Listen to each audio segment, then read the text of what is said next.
बहू प्रिया को आदत थी हर काम में शॉर्टकट ढूंढने की, क्योंकि उसे हर काम में आलस आता था।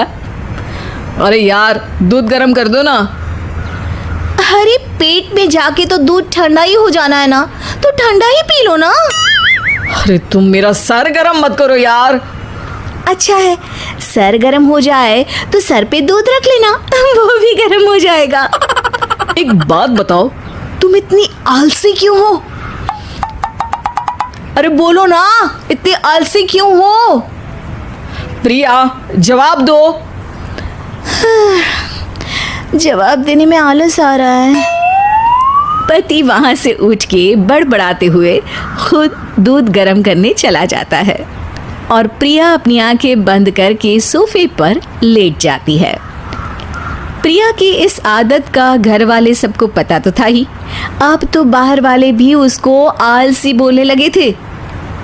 अरे बहू सुन ना, एक गुड न्यूज है। क्या माँ जी, आप सब कुछ मेरे नाम करने वाली हैं क्या?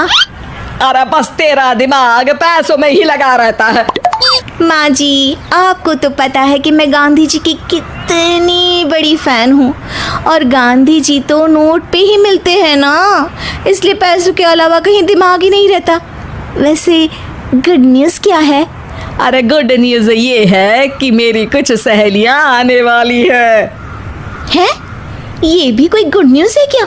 जब भी आपकी सहेलियां आती हैं, मेरे किसी न किसी काम में खोट निकाल की जाती हैं। हमेशा कोई कमी दिखी जाती है उनको मेरे काम में, और मुझे आलसी बोलते हैं वो लोग। अरे तो ऐसा समझ कि आज तेरे पास मौका है उनकी नजरों में अच्छा इम्प्रेशन जमाने का। कैसे कैसे?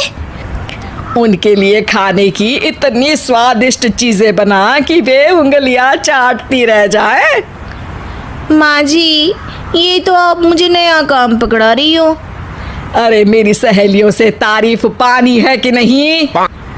हाँ, पानी तो है। तो बस जाओ, बन जाओ बावर्ची, लगाओ तड़का, कल शाम को आएंगी वो।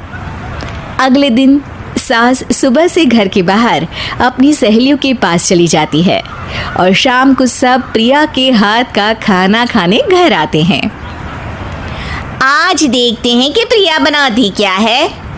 हाँ, पिछली बार हमने बोला कुछ हल्का खाएंगे तो पापड़ फ्राई करके ला दिए थे बस। हाँ, और उसके पहले जब आए थे और बोला था कि भारी खाना खाना है, तो तरबूज काट कर ले आई थी। बोल रही थी तरबूज भारी होता है ना। अरे बस भी करो, इतनी बुरी नहीं है मेरी बहू। तभी बहू वहाँ खाना लेकर आती है। पनीर कोफ्ता, भिंडी मसाला, शाही मसाला, दाल, डबल तड़का, लच्छा पराठा, मिस्सी रोटी। अरे बस बस बहू, इतना सारा खाना। अरे अभी तो और भी है, फ्राइड राइस भी है अभी तो आपके लिए, और हाँ, अरे सूप लाना तो भूल ही गई मैं। अरे लगता है पिछली बार की कमी आज पूरी कर ही देगी बहू।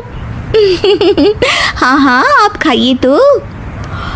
हाँ, खाएंगे तो सही, इतना खाना बना तो दिया है, अब देखना भी तो पड़ेगा ना कि बना कैसा है।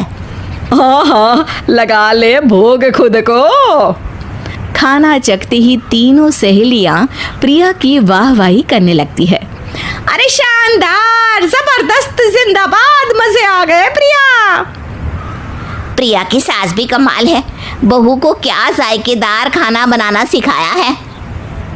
अरे मान गए भाई, इतना अच्छा खाना तो हम में से किसी की बहू नहीं बनाती, और हम भी नहीं बनाते, झूठ क्यों बोले। अरे बस करो, खाने पे ध्यान दो, बोलती ही रहोगी तो खाओगी कब। ये लो, थोड़ा पनीर और ले लो।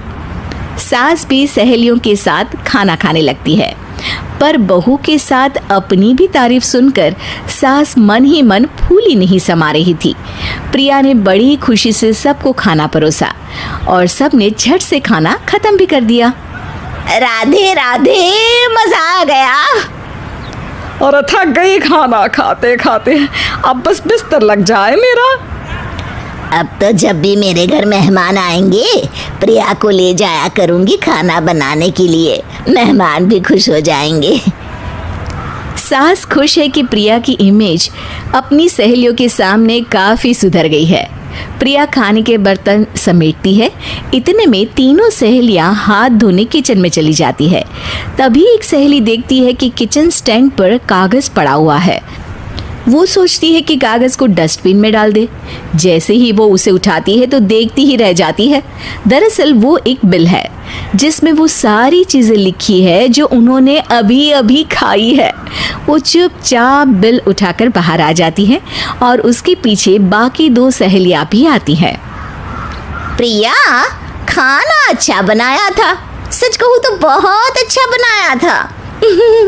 थैंक यू, बहुत अच्छा लगा सुन के। हाँ, पर जिसने बनाया वो इतनी तारीफ सुनता तो उसे और भी अच्छा लगता। क्या मतलब?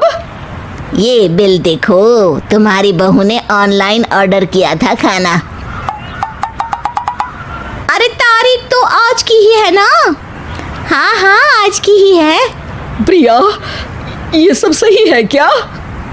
प्रिया अपना सर झुका लेती है। सास सब समझ जाती है कि बहू की चोरी पकड़ी गई है। इतना भी आलस अच्छा नहीं प्रिया। अरे बता ही देती कि बाहर का खाना है, मैं बाहर का खाना खाती नहीं हूँ। तीनों सहेलियां वहां से जा रही होती है कि तभी उनमें से एक मुड़कर कहती है, अब ये तो बताओ कि खाने की रेटिंग बहू को दे या डिलीवर करने वाले को। प्रिया समझ जाती है कि शॉर्टकट लेने की वजह से उसके साथ सास को भी ये बेइज्जती झेलनी पड़ी और वो कसम खाती है कि अब से शॉर्टकट से नहीं, मेहनत से काम करेगी।